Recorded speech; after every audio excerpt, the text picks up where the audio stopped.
All right. Hey guys, we are live. I'm just going to get Instagram up and running as well. Hopefully, okay, live.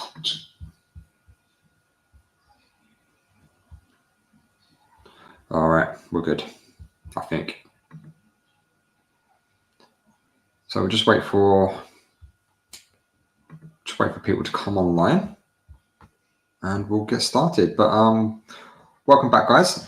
Thank you for everybody that tuned into the last stream. That went very well and got a lot of good feedback from it, so thank you.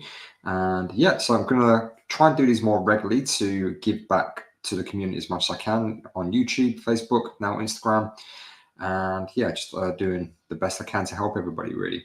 And so start asking your questions. Put your questions in the comments. I'll be happy to answer them when I can, and hopefully we'll have a good live. But I think today we've got some interesting topics to talk about, and I'm going to start off whilst we're waiting for people to come on and we're waiting for comments and questions. So guys, ask your questions. We're going to talk about the fallacy of the spark and what that means and why that is messing up relationships massively. Now, comes up almost on a daily basis. I need the spark. I want the spark. You know, we had this amazing connection. We just had chemistry. It was fantastic. All these nice things. Like Lizzie, Ray, how are you? Thank you for joining. So guys, the people that are coming online, ask your questions. I'll get to them. Breakup questions, dating questions, relationship questions, how you feel, all that kind of thing. If you just got a ton of anxiety right now and you just need help with it, let me know. Okay, so the fallacy of the spark. We had chemistry. We had this amazing connection. We just clicked. It felt fantastic.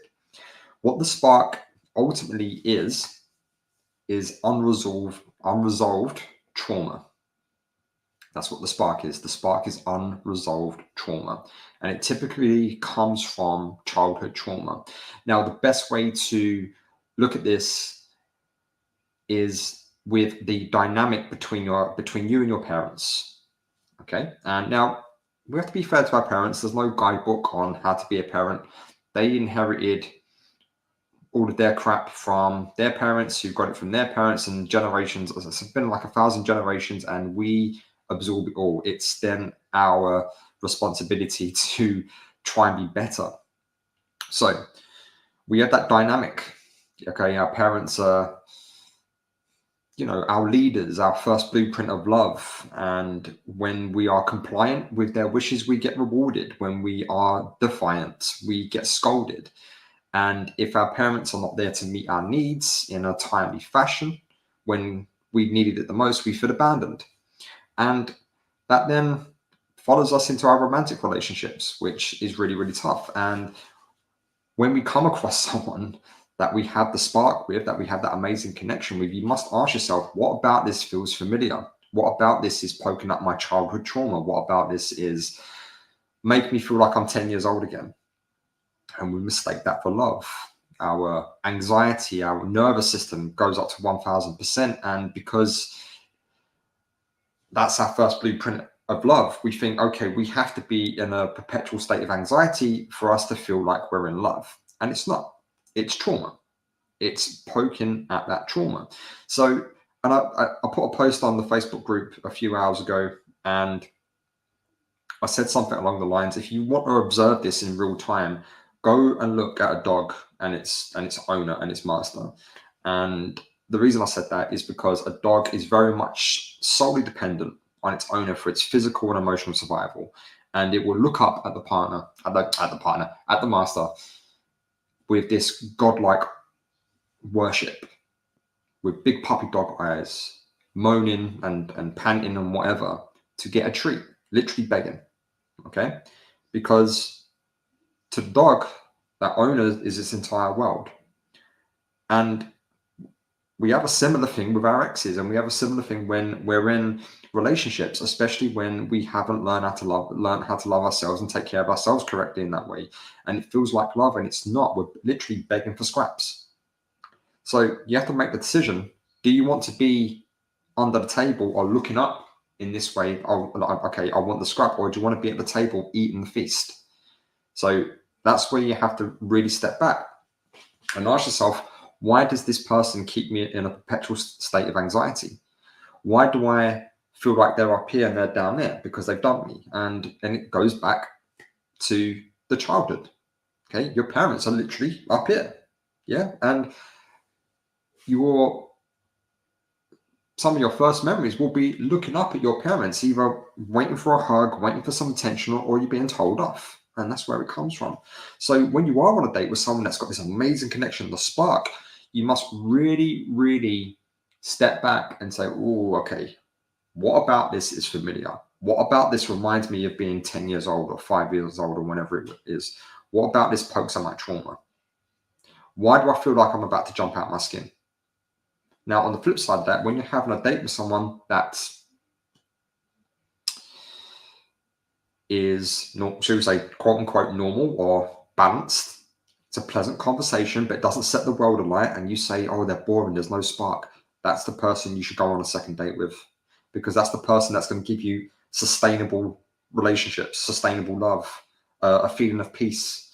But your nervous system's not allowing you to feel that connection because, oh, it's boring. And the reason it's boring is because your first idea of love, your first blueprint, is that perpetual anxiety that you got as a kid. So that's what you have to look at. Anyway, so let me know what you think about that. And I'm going to start answering some questions now because they're starting to come in thick and fast. So give me 1 second just to catch up. All right, so who we got on the line here? Okay, I've said hello to Lizzie and Ray already. Teresa, how are you? Slice Bread Studios. Hello, man. Your videos have been helping me so much. I appreciate it. How are you? Okay. There's a gentleman here by the name of, I'm just going to call you Abby. Says, hi, Nick. How are you? Okay, so we've got a comment from Ray.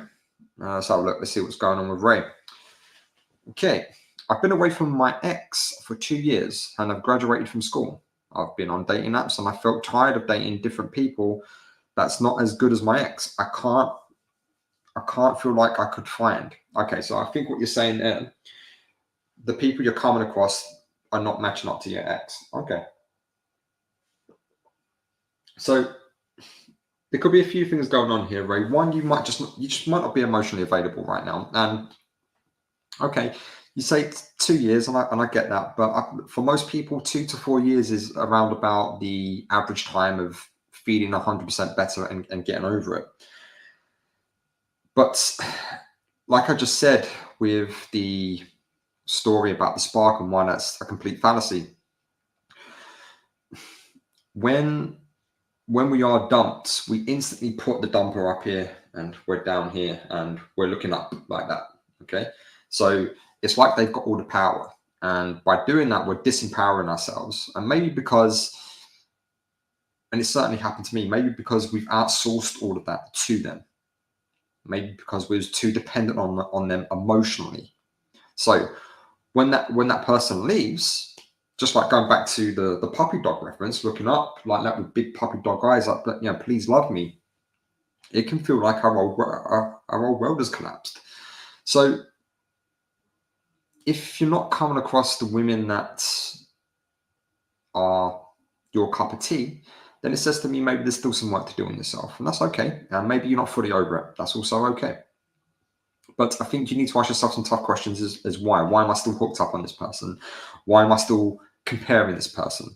And that's only a question that you can ask, really. Now, I could theorize, you know, 100 different things, but you've got to really sit down and ask yourself. But what I want you to do, Ray, is go through this exercise of listing off 4 or 5 things that that you really don't like about your ex. That's something that makes them really ugly and unattractive. Okay, write them down. You know, at least 4 or 5 things. And then once you've got those things, and because look, they've all got crap going on, I want you to repeat those in your head as fast as you can repeatedly. And what this will do is this will push you through like this threshold. Is like, I don't want to be with that person anymore. You know, it's a good technique. So give it a try. So thank you for your question. I appreciate it. Joe, how you doing, buddy?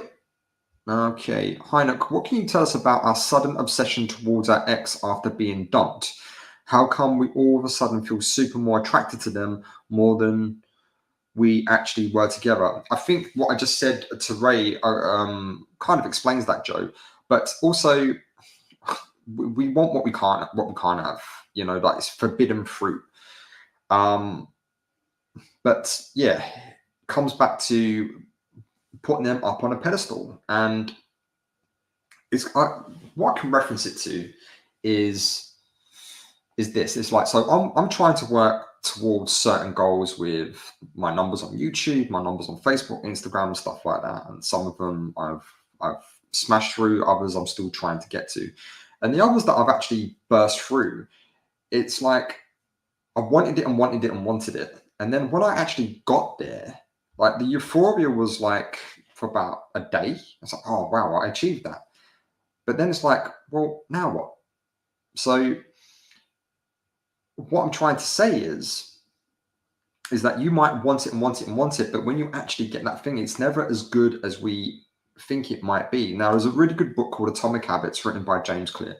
And there's a part of the book, I'm going to butcher the quote, so I can't really remember, but I've actually referenced it in my book, which hopefully will come out very soon, where basically says it's not the actual thing that we want. It's how we think that thing will make us feel. It's the anticipation of how we think it will make us feel. So when you look at it that way, it kind of makes sense, and you can start taking it down from the pedestal. Because let's say, I don't know, you've been craving for pizza, and okay, right, I've been looking forward to all this. I've been looking forward to it all week. I've been training in the gym, and I really want pizza on Saturday. And you go and get pizza, and you start stuffing it into your face, and it's not as good as you thought it would be. It was the anticipation that makes you think it was going to be better than it was. Okay, so, but like I said to Ray in the previous question, write down those 4 or 5 things that really made your ex unattractive and ugly. Okay, and rapid fire them in your brain. Okay, and hopefully that'll take them down a little bit. Okay, Tomash, how are you? I am not going to read your insults. How dare you, sir? Okay, I'm just going to call you Abby. I don't want to pronounce your name, buddy. I really don't. So I'll just call you Abby.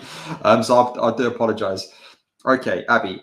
Ex and I were together 9 months, broken up for 5, no contact for 4. She wanted to work on things but got confused. She blocked me after I logged into her Twitter and hasn't returned my stuff. Okay, my friend, do you have a question? Okay. Oh, here we go. So, any chance things could change? Okay. There's always a chance, my friend. As long as you're both still alive and you're both single, there's always a chance. But I think there's the bigger question here is, why did you check her Twitter without? I'm assuming without her permission. So what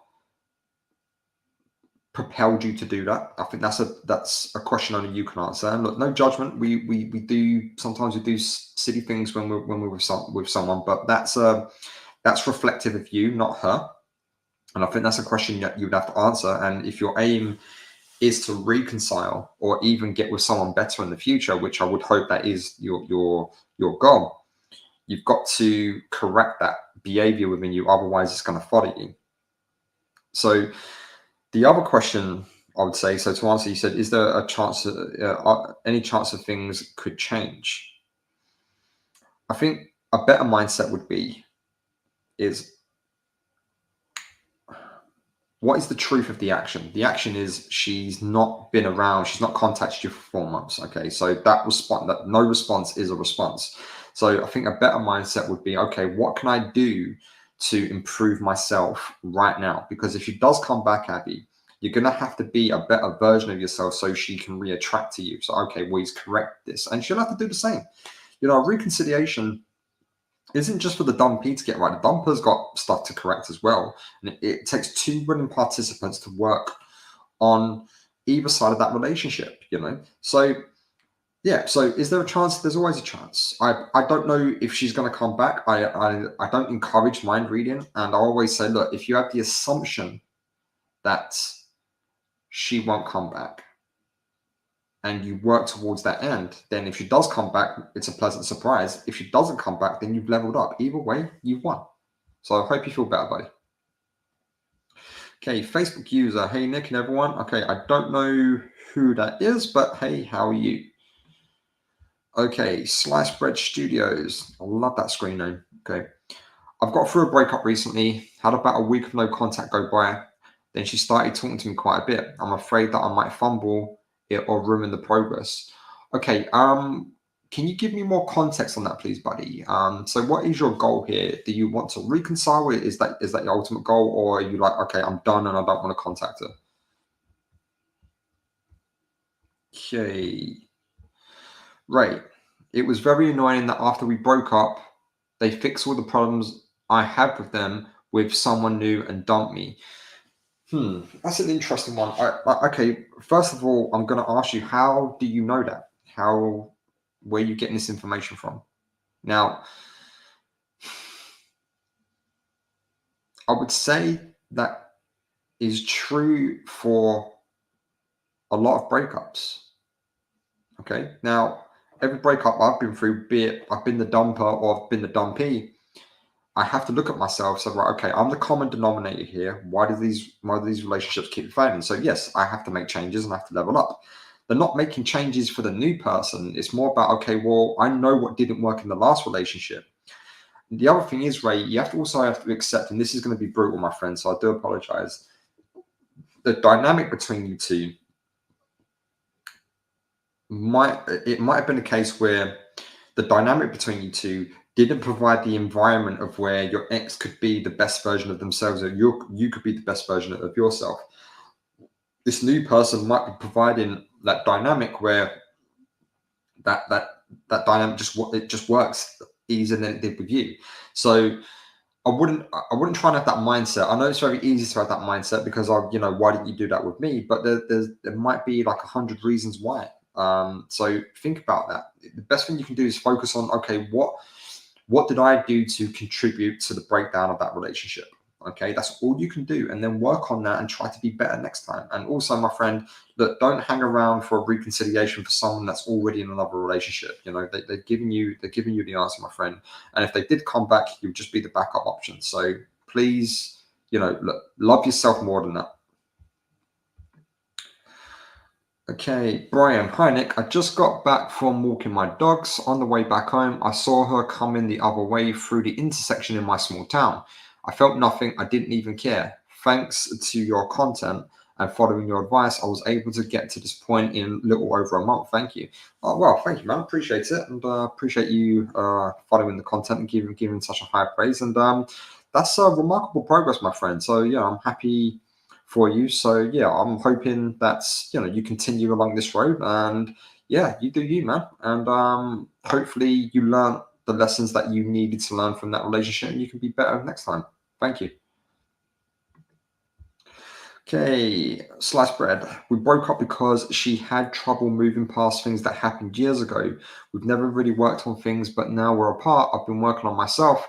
I wonder if she's seeing that. Okay. Well, look, you can't do anything about her problems. That's not your problem to fix. It never was, never will be. It's not your responsibility. It's not your circus. It's not your monkeys. Your circus, your monkeys, is to work on yourself here and not worry about what anyone else is doing. Okay. If you never worked on things when you was in the relationship, then you've got an equal part to play in that. Okay, because a relationship takes constant work on yourself more than it does working on that relationship. The best way you can work on a relationship is to work on yourself so you can turn up, and then you've got the tools to deal with the situation. And if you do that and you've got a partner that's doing that, then anytime that you do have an argument, which even in the best relationships you have arguments. I think me and my girlfriend, we've got a very healthy relationship, but it's based on hard conversations. It's based on the agreement of that I work on myself constantly. She works on herself constantly. So then we can both turn up for each other. That's how it works. And yeah, there's been we've had we've had a number of disagreements, but it's not the disagreement that's the problem. It's how we have the disagreement. It's how we resolve the disagreement. And then it's how we have that boundary by the end of it. Say, hey, look, what you said the other day made me feel a certain way, and I'm going to ask you not to do that again. And, she's like, okay, cool, understood. And same back to her. Like I've there's been one or two times I've crossed the boundary that I didn't know existed, and when she told me it existed, okay, it won't happen again. So boundaries are a set of instructions for your partner to say, look, this is how I want to be in a relationship. Okay, this is how I want to be loved. This is how I want to be treated. So it's not a case of people get this wrong all the time. They say, "I'll treat people how you want to be treated," and that is the worst advice you could ever hear. No, treat someone how they want to be treated. So for a relationship to work, your ex and yourself have to be giving those instructions to your partner, saying, hey, look, this is how I like to receive information. This is how I like to be loved. This is how I like to fall around. This is how I like to have an adventure, and if you're compatible and you can meet somewhere in the middle, then you'll have a happy relationship. So you have to constantly communicate that. So I think if you're going to take something away from this, is that ask yourself, okay, why didn't you do the work on yourself? You can't ask that question about your ex. And why did you start working on yourself after the relationship broke down? It's already too late. But the good thing here is that you can learn that lesson and you can begin to work on yourself for the next relationship is the relationship with yourself, because you're going to be with yourself until the day you die. That goes along with you everywhere. And then you can start turning up for the new partner and have the knowledge, no, I have to keep working on myself. And hopefully if you become that healthier person, you will attract healthier people. Okay.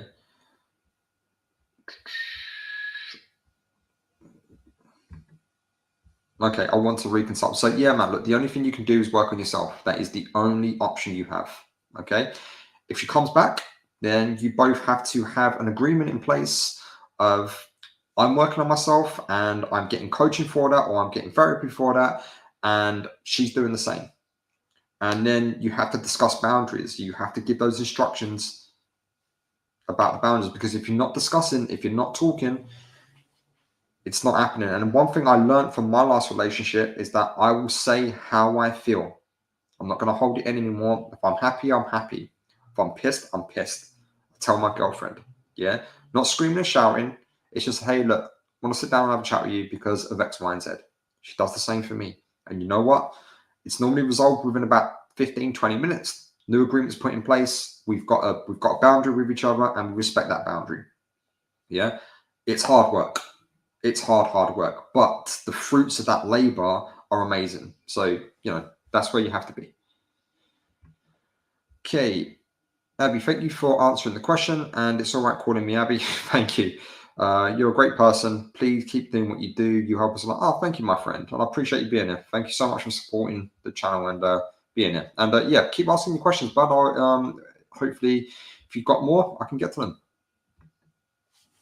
Okay, Stefan, remember me? Yes, I do, my friend.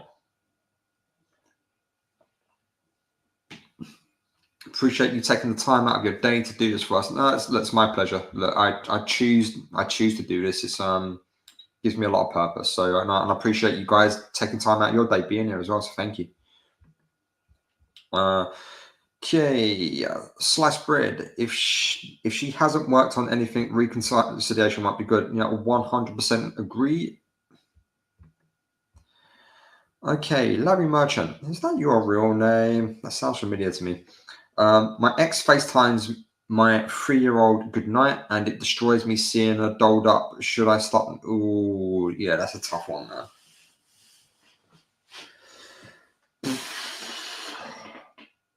I don't think you can.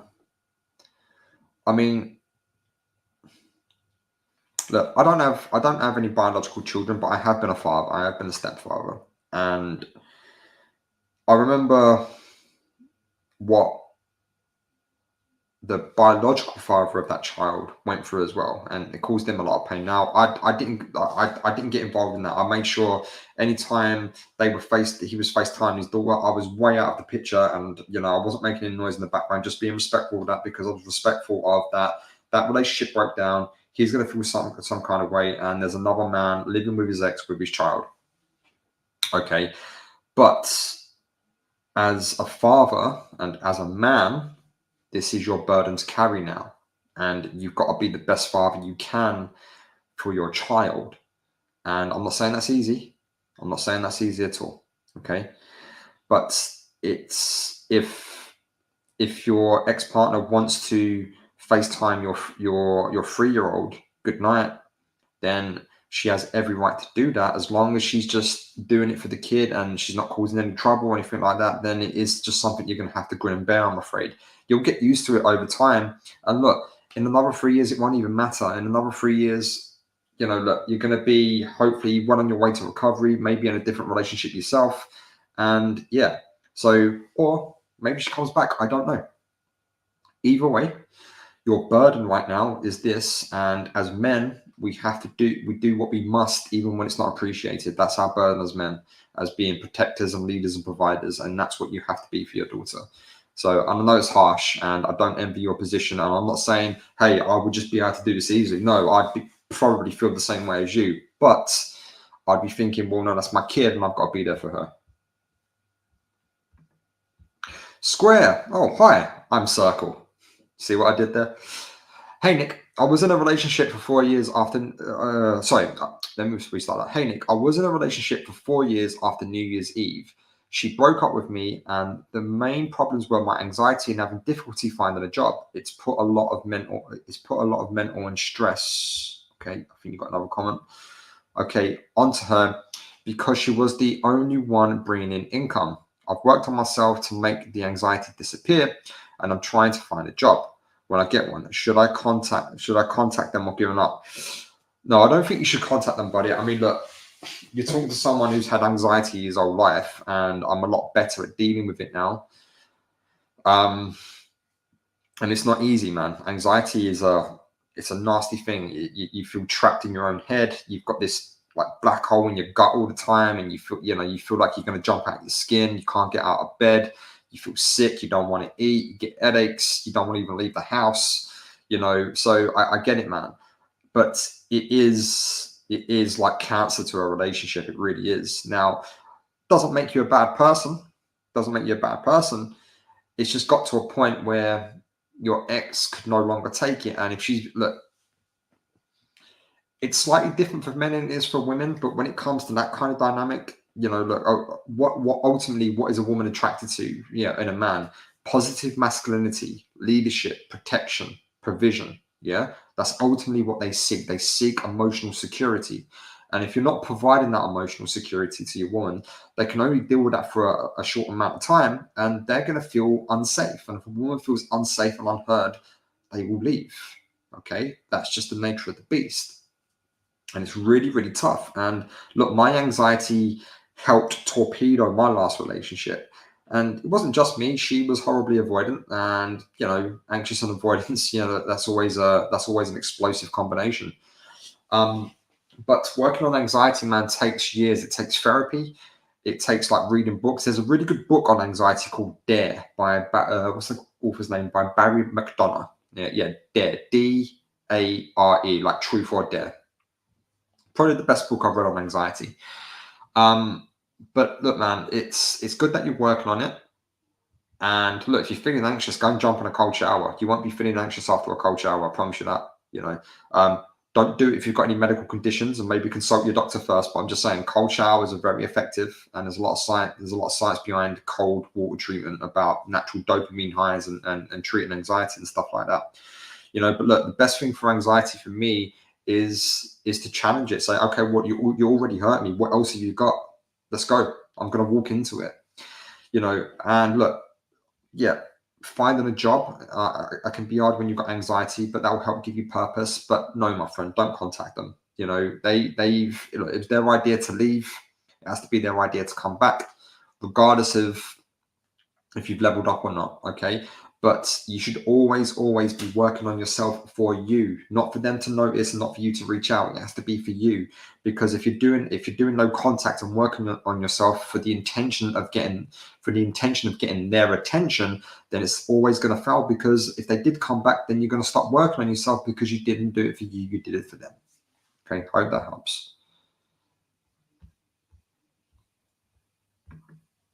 Okay, just take a drink. Christine, how are you? Hey Nick, I watched your last live stream and I watch your videos daily. Thank you so much for everything you do.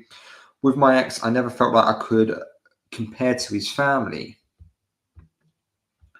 I always felt like I was second best and never a priority, and that led to many of the arguments in our relationship. In fact, that was one of the only things we ever argued about. I'm sorry to hear that, Christine. And thank you. Look, thank you for your kind words, and I appreciate you following the channel and the support and everything. And yeah, that's tough. Yeah, this actually comes up a lot. Funny enough, I actually get a lot of my one-to-one clients go through this. So when I'm on, doing their sessions, doing their one-to-one recovery sessions, and this happens a lot, where, especially in highly religious families or families with that kind of culture, where you kind of have to worship the parents and that kind of thing.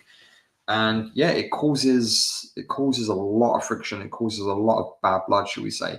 So I can understand your frustration, and I'm sorry that you're going for a breakup. But look, what if it was a gift? What if this was the best thing that ever happened to you? Because look, if you can't stand up to it, I'm assuming this is a did you say him? Yeah, his family. Okay, yeah, so it is a him. So look, if he can't stand up to his family, how can he ever stand? If he can't, so let me start again. If he can't stand up to his family, how can he stand for you when you're not there? How can he have your back when you're not there? How can he have your back when someone is shouting and screaming at you? Yeah, how can he do that? So if he hasn't got the courage to stand up to his parents, then he's not the man that's going to provide you with what you need. And as I said earlier, women need that emotional safety. They need that emotional safety and security. Otherwise, they start feeling scared. They start feeling like they're being left out. They start feeling isolated, and that's when they're gonna leave. And once a woman loses emotional attraction, there's no way she's going to be physical with that man, because it's all up here for a woman. So I think he's done you a favor. I know it's horribly painful right now, but I think he's done you a favor, and I hope that you can see that eventually, and hopefully you'll find, not hopefully, you will. Once you've worked on yourself and you've become a better version of yourself, you will attract a better man who will stand for you. Okay. Let me just go. Actually, got another comment. That was ultimately the breaking point. Been in 2 months no contact, and just feel like he chose them over me. Wanted your thoughts. Maybe he did, maybe he didn't. Maybe look, he's been indoctrinated from a young child. That's what it is. But either way, there was nothing you could have done. There was nothing you could have done about that. That was always going to happen. But my advice to you, Christine, is next time screen more effectively. Okay, you have to ask tough questions in the dating process, and I tell everybody about this. You have to make dating uglier. Okay, it has to be a fun process, but it has to be an ugly process. Hey, look, no, we're not having sex for at least 10 dates. Yeah, I'm just an example here.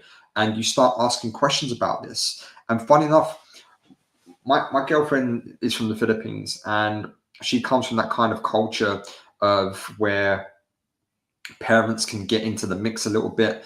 And one of the first things she said to me, and I think it was maybe on our second or third date, or maybe fourth, when we started to get a bit more serious with each other, and she said, look, you have to stand for me in these kind of situations. If at any point that I'm having a disagreement in a family dynamic, you have to be there for me. You have to stand for me, because I grew up in an environment where that didn't happen.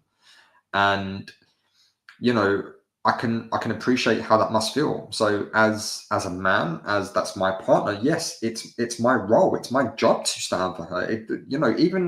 Even when you feel that your partner might be wrong, I can say to my partner, hey, look, I think you're wrong, but I still got her back. That's the difference. So you have to ask yourself, what kind of man do you want? And it doesn't matter if He chose his family over you. The fact is, his actions are his actions. He did what he did. He said what he said. He acted the way he acted. There was nothing you could have done about that. Yeah. Well, you could maybe screen better next time and choose a better partner. But our exes teach us everything that we need to know, Christine. They teach us the lesson we needed to learn. And hopefully you can learn from that, level up, heal, become better, and then find a man who will stand for you. So, okay, right. My ex broke up with me a month after her father passed. In general, we had a good relationship, and she kind of blindsided me. It's been 2 months, and now she's soft blocked me. Is there a chance? As I said, I don't know how long you've been on the stream, buddy, but I answered a similar question earlier. There is always a chance, as long as you're both alive and you're still single. There's always a chance. Okay, but I don't want you to cling on to that. I don't want people to hold on to hope. Hope is a manufactured thing in our heads. Okay, it's the belief that we can change something outside of our control when we already know the outcome. That's what hope is. And I'm not saying hope isn't useful in other situations, but in the context of a breakup, hope is not a good thing. Okay, because it keeps us in a bad place for way too long. I held on to hope for way too long, way too long. My ex's actions told me everything, but I didn't want to see it. I already had the answer. I just didn't like it, and that's what it is, my friend. We have the answer. Their actions, the truth of the action, is the answer. That's the closure. Okay, their actions are the closure. Yeah. So I know you desperately want your ex back, and I get that. And maybe one day they will. I don't know. I don't know. But regardless, you work on yourself. You find a way to improve yourself. And look, maybe a father passing away, that's terrible for anybody. And maybe it was just a reflex action. But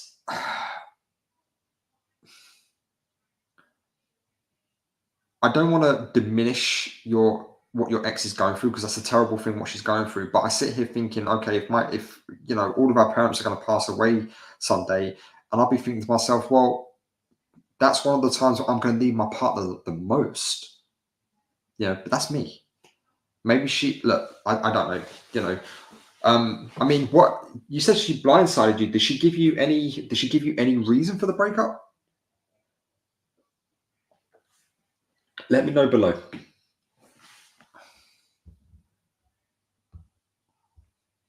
Okay. Just moving on. Okay, sliced bread. I think we're heading towards reconciliation. I'm just worried that I don't know what I'm doing and will screw it up. We both are working on ourselves, but I don't know if enough time has passed for real progress. All right, let me scroll back. How long? So I've got a memory like a goldfish. All right, so you said like relationship for 4 years and you broke up New Year's. Okay, so what, you coming up on 4 months? Okay, is that enough time for progress? Well, depends what we call progress. I definitely think you've had enough time apart, but it could just be anxiety setting in. So you got to be very, very careful here. Are both of you reconciling out of fear, or are you reconciling because you generally want to reconcile and you think there's a future in it? Because if not, then the same's going to happen. So all you can do is take care of your little corner of the universe, is making sure that you've worked on what you need to work on. Okay, that's all you can do. And hopefully your ex is doing the same thing. But look, I don't know how old you guys are and what your experience is, but if you're reconciling just out of fear, then my friend, I worry for you, because here's the thing, and this is, I don't mean to sound bad, man, but look, most reconciliations fail. Like, reconciliations have a spectacularly high failure rate, because what people do, they resurrect the old relationship. That's dead and buried. You have to leave it dead and buried. What you must do, one, work on yourself. And okay, what did I get wrong in that relationship? Was I anxious? Was I needy? Was it this? Was I listening to understand, not to respond, or whatever it might be? And you work on that. Okay. And you consistently work on that, and you continue to work on that. Okay. Otherwise, if you resurrect that old relationship, it will torpedo the new relationship. So you must start dating each other like you're two new people, and you start the dating process again. You reconnect, you have some fun, and you got to have those hard conversations very, very quickly and very early on. And you've got to make an agreement with each other that, hey, this is what this will look like. If we're having an argument, we're going to set some boundaries, and we're going to discuss it like adults, and we're going to listen to understand, not to respond. The best thing for me in relationship is like best words. I hear you. That sounds crap. Tell me more. And you shut up and you listen. Okay. And then at the end of it, you validate. Okay. That sounds rough. I would have been pissed off too. I'd have been really frustrated. Yeah. Yeah. I can't imagine how you must feel right now because I've never experienced that. Okay. And then you can ask the question, do you just need me to listen, or would you like my advice? And 9 times out of 10, people just want you to listen. They don't want to be fixed. So try and take that on board. Okay, at Sliced Bread, do you think she would agree to couples counselling? It's worth a try. Yeah, agreed. I think it is worth a try. But some people don't respond to counselling, unfortunately. Okay, right. Facebook user. Okay, so this is coming from my private Facebook group. Sorry, I don't know who I am speaking to, so I'll just read the question and answer it. Saturday will be 3 weeks broken up with, and he is furious about a financial situation I had gotten myself into. He loaned me a lot of money after even breaking it off with me. I didn't not ask for the money.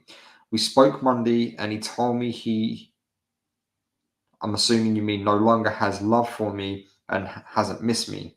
That devastated me. I don't fully believe that, but it still hurts. How can he not be feeling sadness and any pain? We were together for 4 years. Well, first of all, I'm sorry to hear that you're going through that. That's what he's feeling right now in this present moment. Okay, so I just said he's very angry. So maybe that's the anger coming out. But look, regardless of whether you believe it or not, the situation is the situation. What is the truth of his actions? I try and hammer this into everybody. We have to surrender to the truth of the action. Okay, the truth of the action. He said what he said. He feels how he feels. He did what he did. That's the truth of the action. There's not much you can do about that. If you generally messed up, if you haven't done so already, you can apologize for that and you can say, right, okay, yes, I made a mistake. And I am sorry. It won't happen again. And this is how I'm gonna pay it back, or whatever it might be. Okay. If you said sorry already, don't apologize again. You've already said sorry. So 1 second, my friends. Sorry, I just need to check Instagram. Guys, guys on Instagram, hope you're all doing well. Sorry about that, guys. Sorry, I had just a notification come up.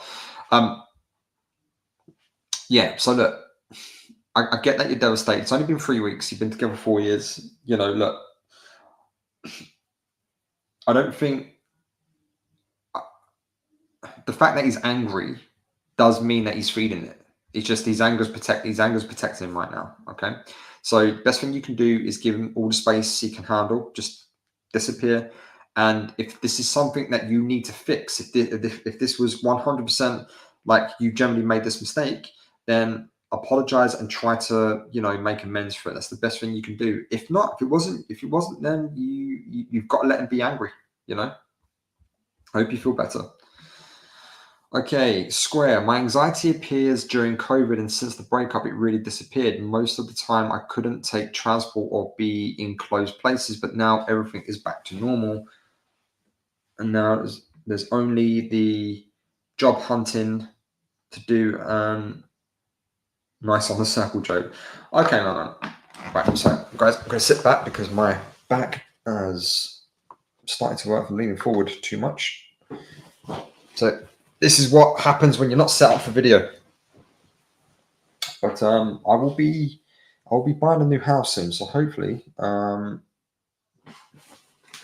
can have a better setup there. Okay,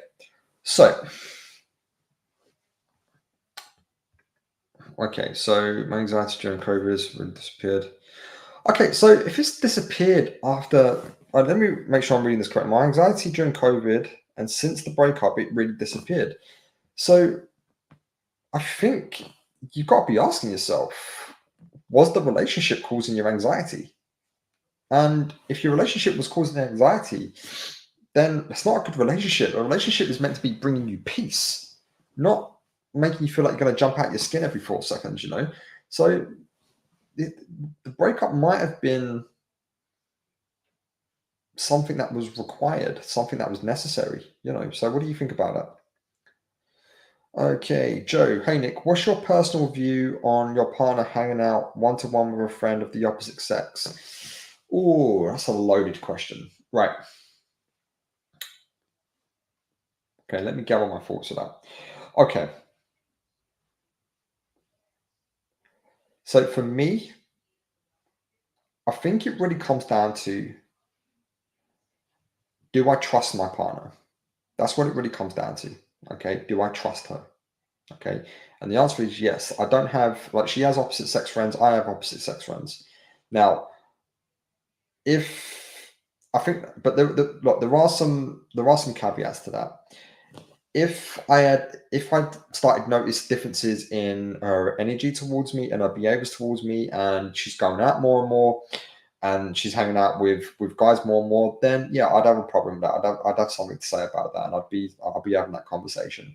But if it's a case of like it's every now and then, and it's someone that they've just known for a long time, and it's like, okay, look, we haven't seen each other in 6 months. I don't really give a shit. The fact is, Joe, here my attitude on this kind of thing is this: I've got no control over my girlfriend, none, and I don't want that control either. I got it right. If at any time, anyone, man or woman, doesn't matter. If someone's going to cheat, they're going to cheat. Right? There is nothing you can do about that. So for me personally, I don't lose any sleep over that anymore.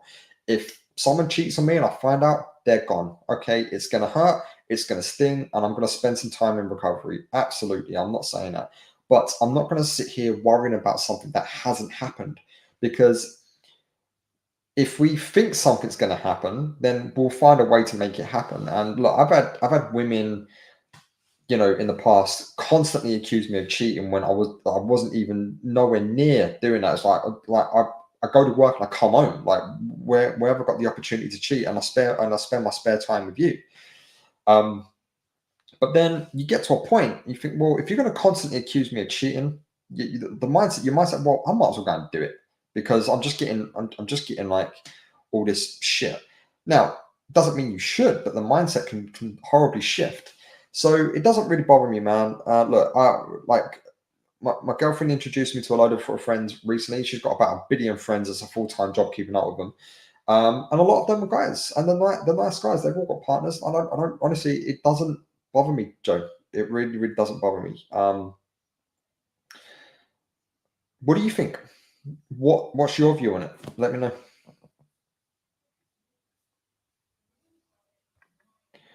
Okay, Christine, you're spot on, Nick. Thank you. My pleasure. I hope it helped.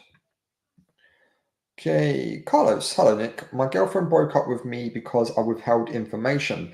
I apologized to her and, in a way, begged her to stay, but she didn't. It's been almost a month, but but I, but I gave her the breakup. I think that's what you mean by that. Okay.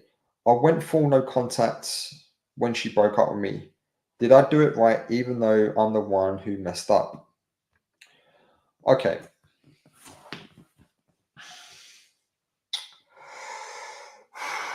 It's a tough one. It's a tough one, Carlos, because if she's broken up with you because you did something that called into question her trust for you, then she's broken up with you because you left her no choice. Okay. She hasn't broken up with you because she's like falling out of love with you, for lack of a better term, or she's found another guy or whatever. So in a way, she's kind of the dumpee, but with no choice to dump you. So one, I would really look inward and say, okay, why did I withhold this information? Because not withholding the truth is still a lie.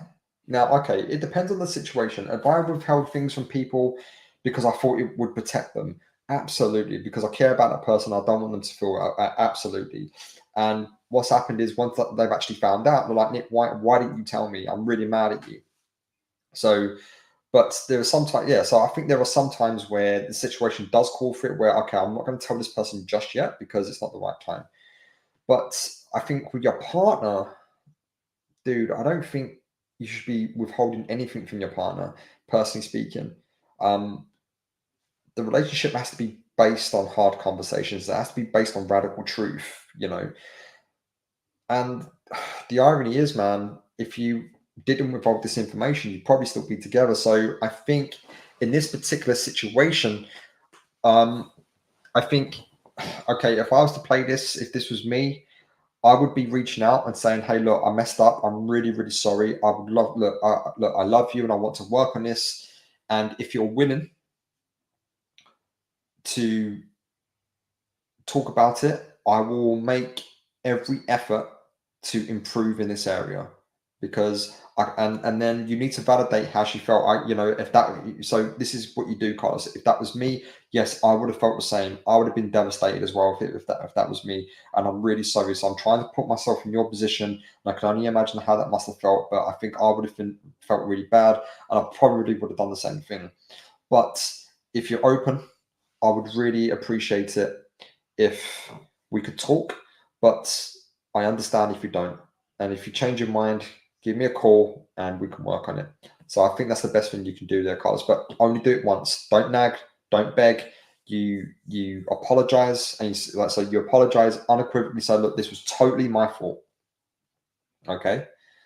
And if I was you, I would have dumped me as well. But I'm working on it. I'm doing therapy. I'm doing coaching. I'm trying to improve myself. And be honest and vulnerable. She'll either accept it or she won't. But at least you acted like a man. You took the responsibility, and you'll at least have her respect for that. Okay. So let me know what you think. Okay, replying to Julia, I asked her once and she said no, and she wants to work on herself. Separate, she thinks that she needs a little space, gave her the space, and she started talking to me again. All right, well, look, well, I think, buddy, therapy is probably something you're both going to need to do, given that you're not communicating very well. But, look, I'm not trying to diagnose, I'm not trying to say it works for everybody. But if you can't figure it out, then, you might need someone to step in here.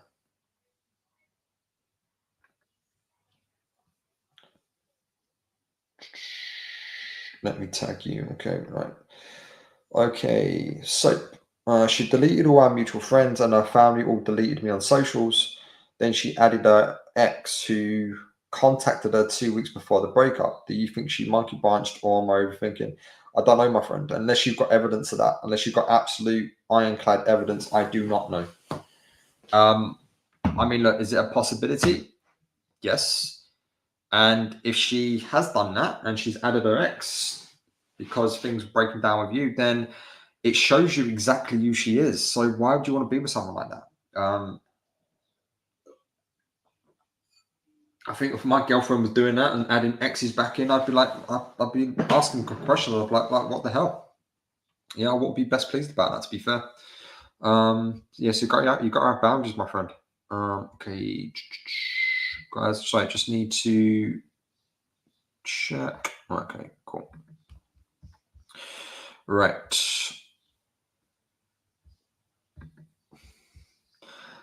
Facebook user. Okay. Oh yeah, from the last one. The financial situation was the reason of the breakup. He said he felt taken advantage of.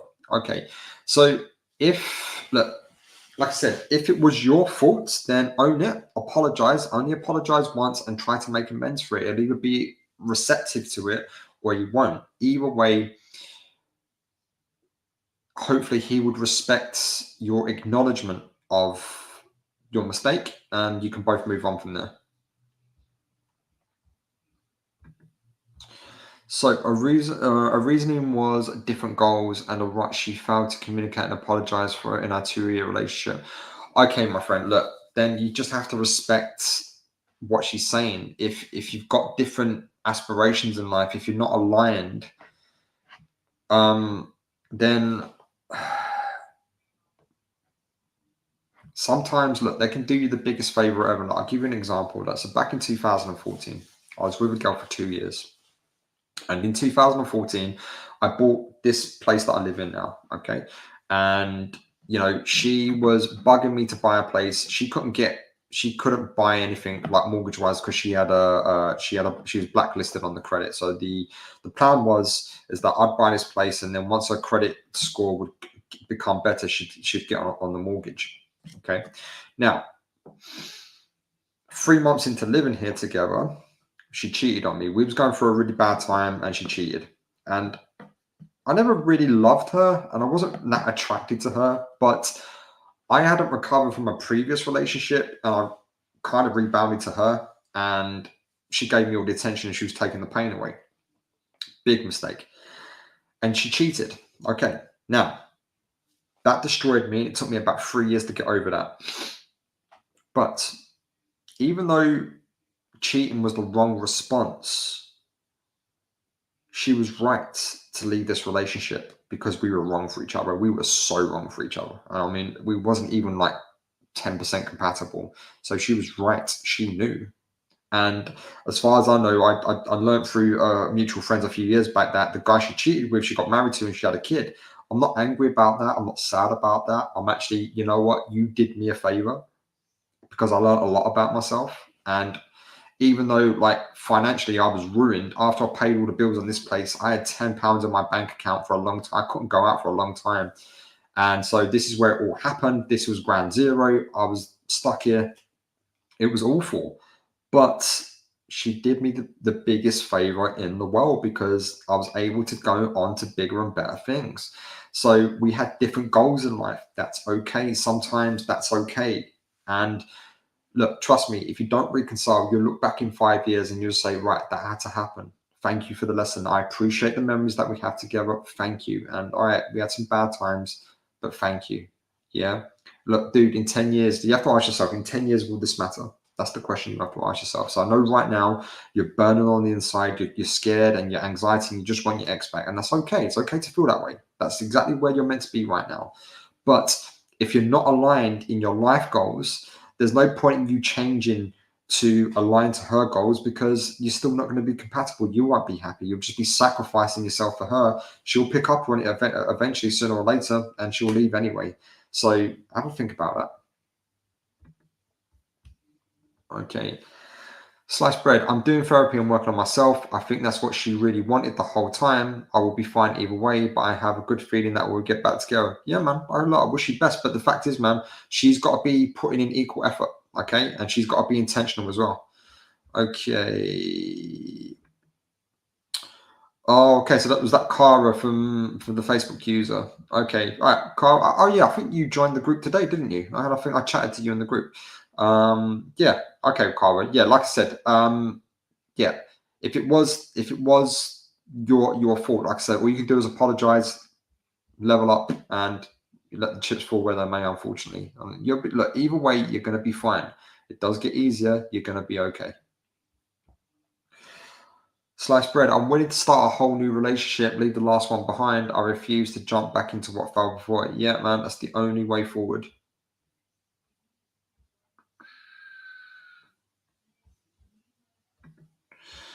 Please hit the like button, everyone. Thank you, my friend. I'm not going to give you a real name because I don't know if you're okay. Yeah, I know like this is an alias of yours, but I'm not going to say your real name. But this wonderful lady here, guys, she's a friend of mine. She's one of my moderators, one of my admins, sorry, in my Facebook group. And yeah, I had the opportunity of meeting her this year, so all good. So thank you. Okay, square. No. After the breakup, I worked on myself and made the anxiety leave, but I did it too late since I lost her and forgot that a dad that get contacted me. So after fixing the job, I should move on. Well, look, there's a difference between moving on and moving forward. I think in the business end of a in the business end of a breakup, I think moving on is quite impossible, because how do you just move on? You know, that person that you had that connection with, that love with, is gone, and a part of you is now missing, and that's hard. But you can start moving forward. There's a big difference. You can start taking those baby steps, and if you take enough baby steps to move forward, you will eventually move on. So just keep working on it. It's all you can do, man. All any of us can do is work on ourselves. We can't do any more than that, you know.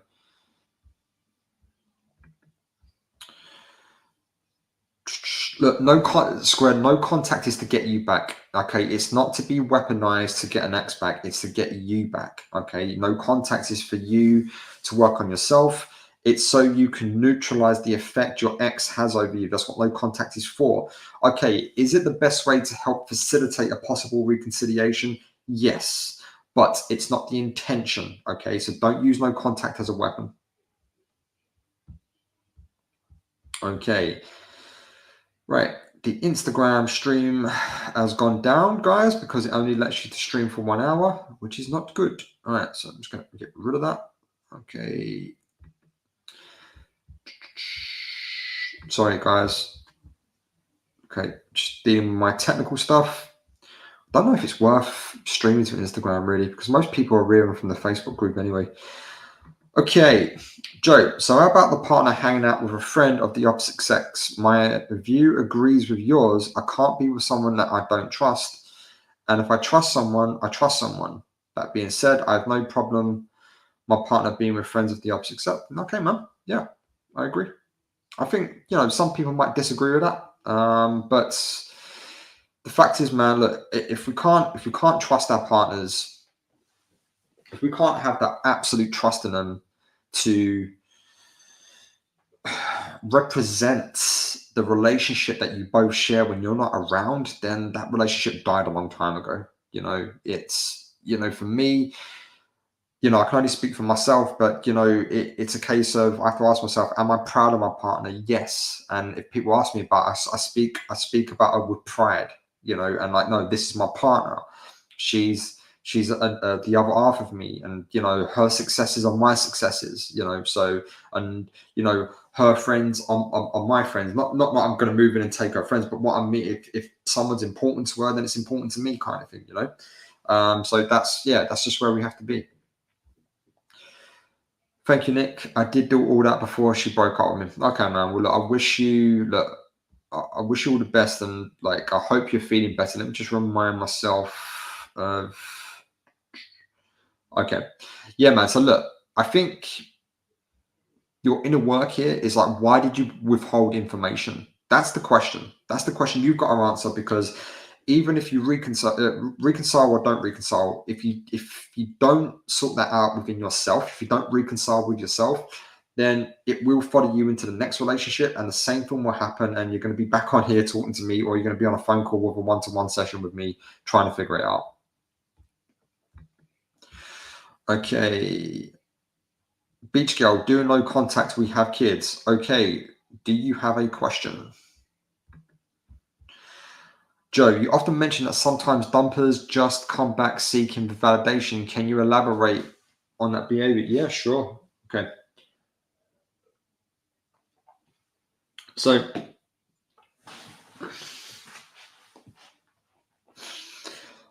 dumpers. Okay, so guys, look, I've been the dumper many times. I've been the dumpee many times. I coach a lot of dumpers. A lot of dumpers come to me saying how bad they feel that they're the dumper. They don't know if they should go back or whatever. Trust me, a lot of my clients are dumpers, guys. You wouldn't believe.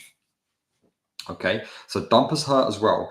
And a lot of you say in the comments, no, they don't hurt. It's like, well, you're talking out of your ass. I know different, and I do know different, and I've got stats to prove it. I've got actual data to prove it. Okay, so the dumper goes through their pain on a different timeline. Now, typically speaking, what happens with a dumper, their pain is pre-breakup.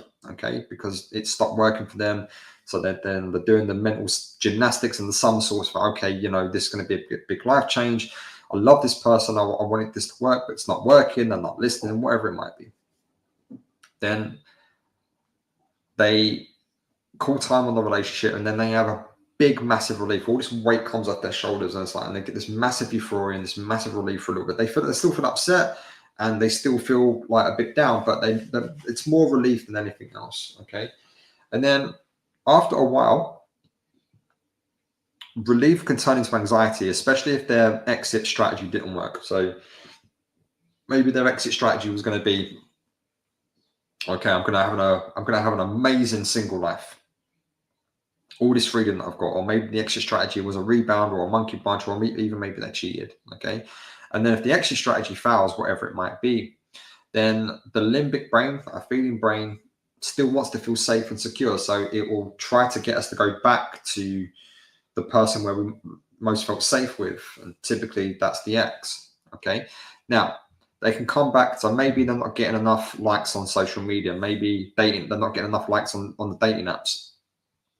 So sometimes to feed their ego, to feel like they didn't make the wrong decision, they'll go back for a bit of an ego boost, for a bit of validation. And once they get that validation, once they get that top up, once they get that get it recharged, it's like, okay, well, I'm good now. I've got you as a backup option. I know you're always going to be there for me, you know. So now once they've secured you as a backup, they can now go out and look for something else. And if that doesn't work, well, I can come back for my backup. And they might try 3, 4, 5 times, but you're always there as a backup option.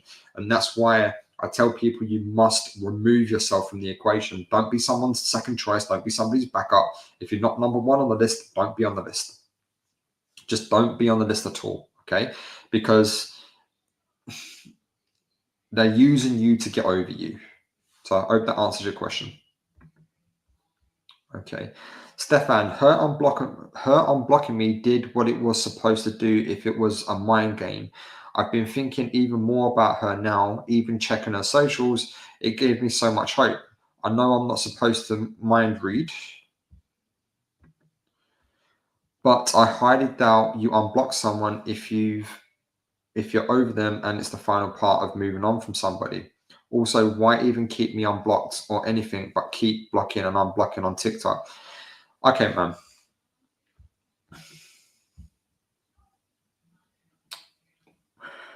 Again, I remember from the last stream, you seem to be making a lot of assumptions based on very little evidence. Okay, and I get why. Your limbic brain, your feeling brain is trying to find a path back to your ex, and that's what it does. It's very good at doing that. But I think the best thing you can do, my friend, is to remove yourself from this equation. Why are you still looking on the socials? Why? Why are you still checking it? So regardless of what she's doing on the socials, blocking or unblocking, you're still there to observe it. So if you wasn't checking, then you wouldn't know. Okay. So you're responsible here. Okay. And I know you're only young. I think you said you're like 22, if I remember correctly.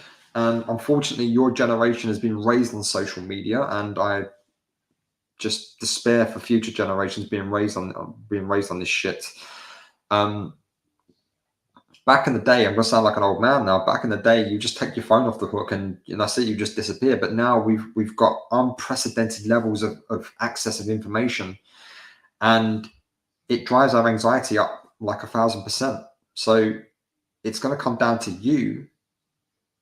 If you don't want to be involved in if she is playing a mind game, if you don't want to be a part of the mind game, don't play the mind game. Okay.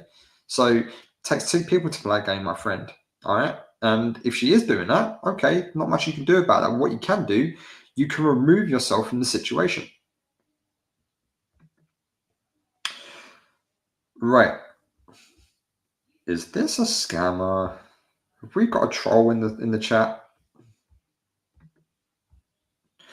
Beach girl. Do you live on a beach? Doing no contact. We have kids. He keeps calling but is cheating. Will come to my house and mow the lawn.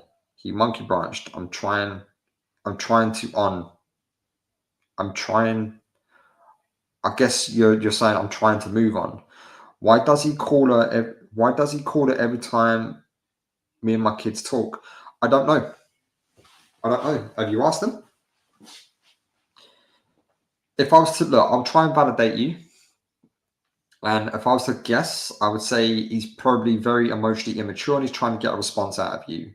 And if that's the case, then that's pathetic and you shouldn't have anything to do with this man. You can be amicable for your kids, only talk about your kids, and you can say, hey, look, don't come over and mow the lawn anymore. You've got to have boundaries. Yeah. So you can see the kids whenever you want. I will discuss the kids only. That's it. No ifs, no buts, no candy and nuts. You must have boundaries. This is self-love, okay? And if you don't have boundaries, he'll keep walking all over you. So don't ask questions, why is he doing this with another woman? His actions are his actions. It doesn't matter why. What matters are your boundaries. Stefan, God, this is so weird. I want to make this work, even if it's been so long, but I'll hold my line this time. If she actually reaches out, it's the next step for her, I hope. Look, buddy. Look. Hope is a dangerous thing, especially when it comes to breakup. It's a dangerous thing.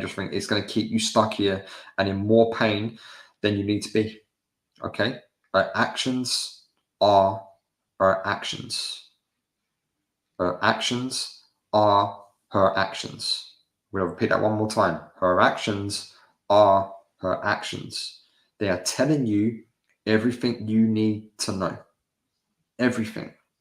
Okay? And I know that's brutal. It's hard. It's savagely hard. It's brutal. Okay? But you have to look at the truth of the situation. That's the only way you're going to feel better, my friend. Okay? It's the only way. Yeah? We cannot go through life. We cannot go through life pinning all of your emotional requirements onto one person. We cannot do that because it's going to leave you emotionally empty. Okay, 26 people and only 8 likes. Please help Nick. Well, thank you, my friend. Scammer, nothing. Oh, right. Okay, my friend, I'm going to give you one warning only. You either ask a question or I'm going to ban you from the channel permanently. Okay, so it's down to you how you want to play this. Okay, if you're just messing around, trying to troll me, fine. I like a good joke. But if you don't ask a genuine question, you are gone, my friend. Okay, it's okay, Nick. You can use my name. Thank you, Lizzie. Thank you, my friend.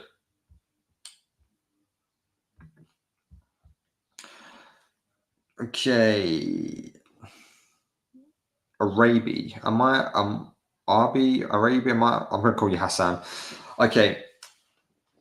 How to get over breakup guilt, which you know wasn't healthy. Can you elaborate on that, please, my friend? I'm not too sure what you mean. Okay, so my typos are bad. No, you're okay, Lizzie. Okay. Slice Bread, love the support this community has for each other between the live chats and the comment section. Nice to get support from Nick and his videos in the community. Oh, I appreciate it, man. Thank you. And guys, look, if you need additional support, if you're not in my, I know some of you here are on YouTube and some of you are already in my private Facebook support group. But if you need additional support, come and join the Facebook group. Go to Facebook and type in the Love Fix Breakup Recovery and hit join. Make sure you answer the membership questions. Otherwise, the AI will deny you. So yeah, it's I think we've got about 27,000 in there now. So yeah, come and join. And also look, if you need look, guys, I do one-to-one coaching every day. Every day I'm coaching clients. So if you need my okay, it is a paid service, that is the premium side of what I do. But if you need my one-to-one, in any video on YouTube, at the bottom of the description is a link. That link will take you to my link tree, and that's how you access my one-to-one coaching services or my Spotify, my Instagram, Facebook, whatever. Okay, Beach Girl, thank you. You've helped a lot. I've been watching you for about 1 month. Keep doing what you're doing. May God bless you as you help others. Oh, thank you. I appreciate your support, and yeah, I hope you feel better. Okay, Stefan, because she just refused to see me on our anniversary, stonewalled and left, it messed with my head so much. Not even a breakup text. So I thought it was one of those moods. I'm slowly accepting you. Yeah, man, that's brutal. And look, that's savagely hard. And I think anyone would have felt the same way, man. Anyone. But you got to ask yourself, why would you want to be with someone that would treat you that way? That's the question. So you've got to ask yourself, why am I allowing myself to be treated this way and want to go back? Because if a woman treated me like that way, I'll tell you right now, my friend, she'll never ever see nor hear from me again. Because that is utter disrespect.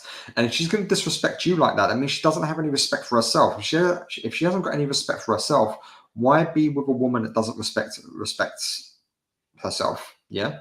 So ask these questions. Charlie, hi. My ex-girlfriend is in a new relationship, but still posting negative things about me on TikTok. Been 2 weeks. Fuck her. Let her burn. Yeah. Don't follow the socials, man. Yeah. Why are you following her? Yeah. Let her be her, man. Let her do whatever. Why are you staying in a place that makes you sick? Why do you continue to revisit the scene of the crime? Why? So generally, I want you to reply to this. Okay. So tell me why in the comments. Okay, buddy, go for it. Charlie Blocker. Yep, absolutely, Lizzie. I agree. I've got to see the actions for the reality. Yeah, man. Look, that's anything in your life. Always surrender to the truth of the action.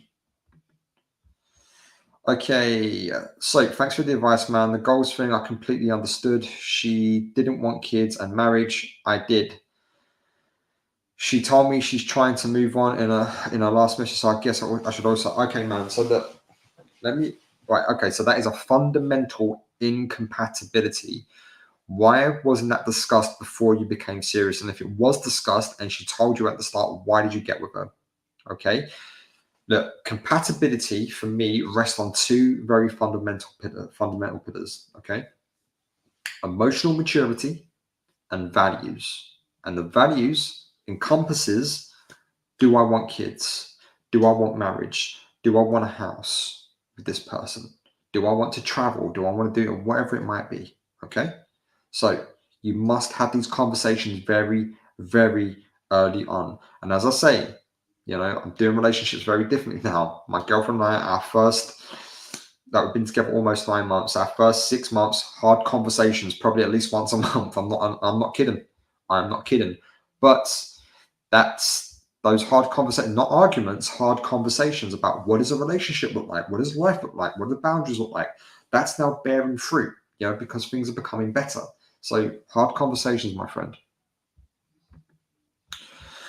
Okay, Stefan, you need to make. Sorry, from Tomash. How you doing, buddy?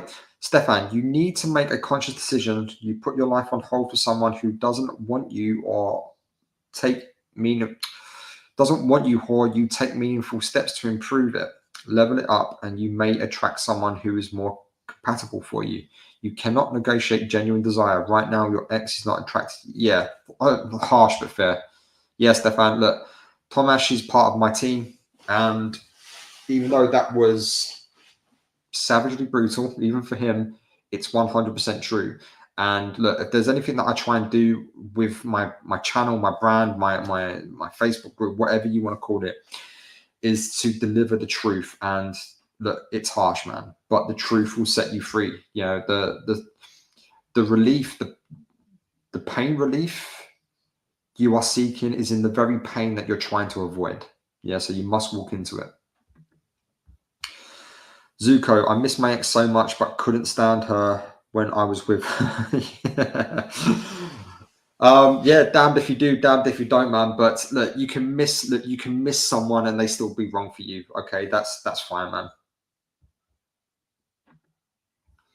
Okay, so but if it's her ex she's run to, that's pure intent, and I won't be happy about that.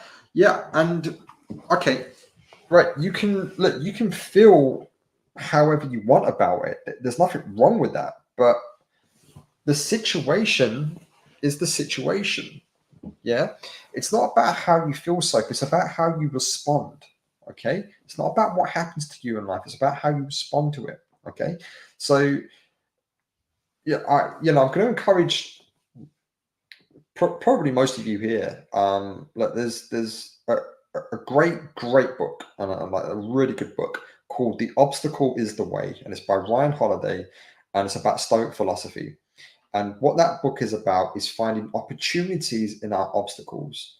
Okay, and it was a book that there's a few books that fundamentally changed my mindset, and it was one of them. And when I read that book, that from that point on, I was like, right, no, I'm responsible for how I respond. I'm responsible for how I act, regardless of how I feel. I can feel shit, I can feel down, and maybe I don't respond correctly right away, but I can start responding in a better way. Okay, so I highly recommend everybody go read that book, and also go and check out the channel The Daily Stoic. Okay, and that's Ryan Holiday's channel. Really, really good, and I think you guys will get a lot from it. So I would highly encourage you. Okay. Charlie, ha ha ha. Appreciate that. It was a 2-year relationship, so I was invested. Okay. I cannot remember your last comment. Oh, okay. Yeah. So your ex is posting negative stuff about you on TikTok and you're still viewing it. Yeah, man. But yeah, look, I get that you was invested and that's fine, but you can't invest in someone that doesn't invest in you. Okay. So that means you have got to, if you look, the most powerful, guys, please listen to me when I say it's the most powerful statement you can make in a breakup is to vanish and disappear. Give them silence. And look, the best way, I'm not saying this will work, but if you want somebody's attention, remove yours completely. Do not give them the satisfaction that your name has popped up on their stories as someone has viewed it. Yeah, no, no. They've decided to break up with you. That has consequences. That means you vanish and disappear from, just from all avenues. Okay. Yep. Okay. Wait, did I? So thanks for the advice, man. The goals thing I completely understood. Oh no, so I've read that one already. So why did I go? Oh yeah, I scrolled back, didn't I?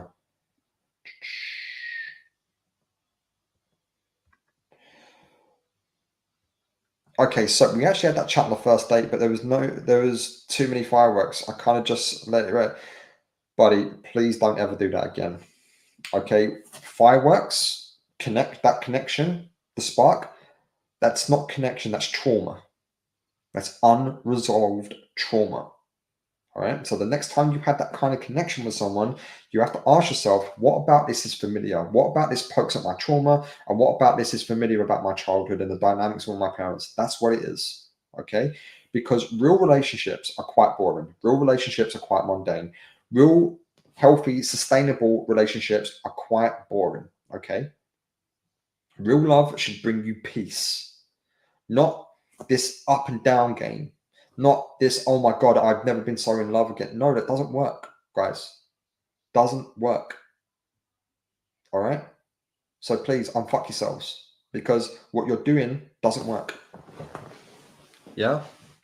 I said at the start of this, I said at the start of this stream, at the start of the stream, I said the spark is bullshit. It is something we've been sold by Disney and rom-coms and now social media. We're conditioned every day by Love is Blind and The Ultimatum and Married at First Sight and all those they're wonderfully entertained. Don't get me wrong. Me and my girlfriend watch Love is Blind because we find it hilarious. We watch The Ultimatum because of the drama and the entertainment. But all the way through it, we're just picking it apart. It's like, wow, this is never going to work. Okay? Don't be indoctrinated by this stuff. Yeah? All right? There's another good book called How to Not Die Alone, and the author Logan Ury says relationships are not discovered, they are built. Okay, and what that means is hard conversations. It means establishing compatibility, and chemistry is the byproduct of the compatibility, not the other way around. Too many of you are starting relationships on chemistry without any compatibility, and you're hoping the compatibility is going to form later, and that is why you're all losing your relationships. Yeah. Okay. You are getting with people you are not compatible with. You are outsourcing your emotional validation because you don't know how to validate yourselves. That's what's happening. Okay. And the only way you're going to have sustainable, healthy relationships is to repair that trauma within inside you. Otherwise, you're going to be forever on a channel like this. You shouldn't be on my channel for too long. 3 months and you should be gone. Okay. Now, I shouldn't be saying that because that actually costs me money. Yeah, I'm not going to lie. Yeah, I have to get new viewers and I have to get new clients in. Yeah, constantly. Yeah. But for me to help you is to say, hey, look, you can come here for 3, 4, maybe 5 months. Once that's done, no more expat content. Start listening to how do I get myself back? Start listening to, okay, how do I improve? How do I do the work? What books can I read to improve myself? Okay. Relationships are not something to be discovered. They are built. Yeah. And the foundations need to go in first. That's compatibility.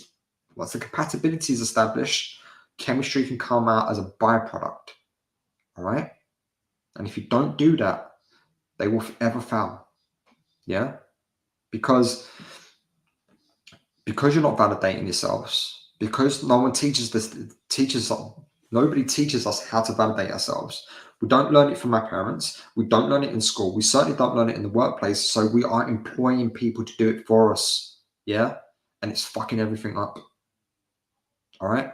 It's messing everything up. If you employ someone to validate you 80, 90%, it was doomed to fail from the beginning. You have to validate yourself 80, 90%. Your partner can be the best part, but it's the last 10, 20%. Okay. And where people are so focused on living their future lives that they're forgetting to live now, and that is cancerous. Okay, it has to stop.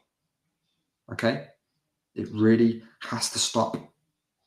And you have to stop listening to these expat channels, you know, these Brad Brownings and Dan Bacons and Love Advice TV. Yeah, they're going to keep you stuck. Okay, I don't begrudge anybody making money. I don't begrudge anybody having a business. I do the same. Yeah, but I'm not going to sit here and say you bullshit. I'm going to say, like, if you jump on a phone call with me, I will validate you. I will listen to you. I will 1000% back you and be on your side. I'm going to tell you the truth. I'm going to say, hey, this is not going to stop hurting for quite a while, but this is how we can soothe it a little bit. These are the steps that are going to get you there a little bit quicker, and we'll get there when we get there. Okay, that's what I do. Yeah, breakup recovery. I don't do X-Back. Breakup recovery. That's why you're here, because the breakup recovery bullshit hasn't worked. Yeah, that's why you're here on this channel. Anyway, sorry about the speech, but you know. Okay, right. Okay, Stefan, Soap, and Charlie, you guys will be okay. Concentrate on yourself, your lives, and finding your happiness. Yeah, couldn't agree more. Okay, the obstacle was raised by Ryan Holiday. Yeah, and guys, look, I'm in the Facebook group. We have a book club. Lizzie runs the book club, and she does an amazing job. And if you want to make friends and come and read a book and get some education, because education is a vital tool when it comes to getting over your breakup, come and look. I've been through maybe about 60 different books now. I've become a bit of a bookworm. And once I've read them, I think they're useful, I tell people about it. And then, you know, Lizzie might go and read it, or she recommends it for the book club, or she goes and gets her own books and recommends it for the book club. And it's doing amazingly well. We get on there, we have a chat with video conference, we have a chat with about 10 different people, and we all talk about the book. It's a lot of fun. Come and join the group if you want to be a part of that. I'll definitely be joining the Facebook group. Okay, buddy, I hope to see you there. Okay, Tomash, The Notebook is one of the most brutal horror movies I've ever watched. Do you know what? I've not seen it.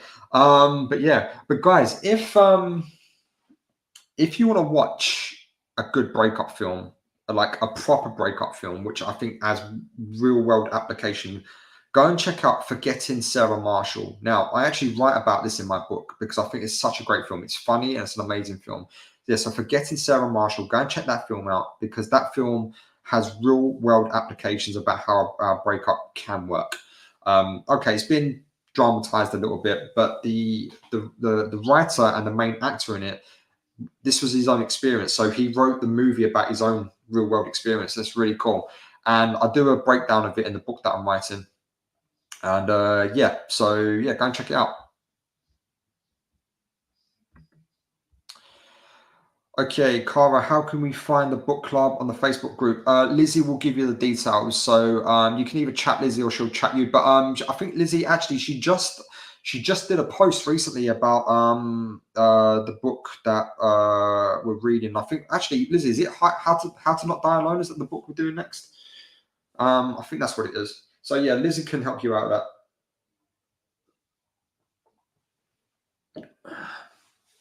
All right. Okay, guys. I think I'm going to call it there. Been going for 90 minutes and I've got a few other things to do. So look, appreciate you guys being here. Thank you so much. And I appreciate your time. And look, again, I know some of the advice is brutal, but this is what I believe will get you through this. And as always, guys, look, I'm not one to constantly sell my services, but this is what happens. I get DMs every day, and I get emails every day. People asking me, how do I book a one-to-one coaching session with you? I mention it on every video. I mention it in the Facebook group, and I'm going to mention it here. Okay. If you want to book a one-to-one coaching session with me, it is a paid service. Okay. So if you go to any video that I've made on YouTube, in the description at the bottom, there's a link. It's a link, it's say like Linktree Nick or something like that. Click that link. Choose the 60 or 90-minute session and follow the instructions. Choose your date, choose your time, book it in. You'll then receive an automated email with further instructions, and there'll be a Zoom link on there. And at the agreed date and time, me and you will be on a phone call. It's not video, it's just a phone call. So you haven't got to show your face or anything like that. And I will help you get through your breakup. This is what I do. I've coached well over 600 people now. Yeah, most of them all had massive success. And whether they reconciled or not, they've all moved on to bigger and better things, and they've all recovered. So that's what I'm here to do.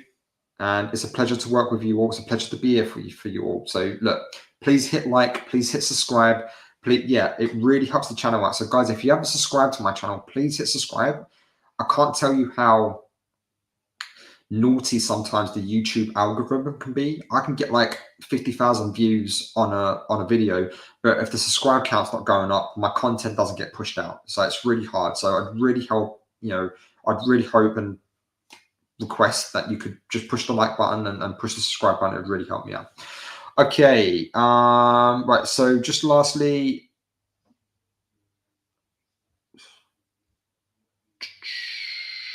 just quickly, right, Christopher, I'm over my ex now, found new great girls, and I still watch your vids. Oh, congratulations, man. Thank you for the support. I appreciate it. Diamond. Hi, just a little hello to say thank you for your videos. Helped me a lot, and all those times. Thank you, my friend. If you want to thank me, press subscribe, press like. Cara, thank you. My pleasure. Okay. Yes, Nick, I'll send Cara the info. Okay, great. Guys, thank you. Look, enjoy your evening. Enjoy your weekends. We're nearly there. And I will see you either on the next video, or the next stream, or on a coaching call, or in the Facebook group. Okay, so guys, so come and join. And yeah, thank you. Take care. Have a great one. And it's been a pleasure. I'll see you on the other side. Bye-bye.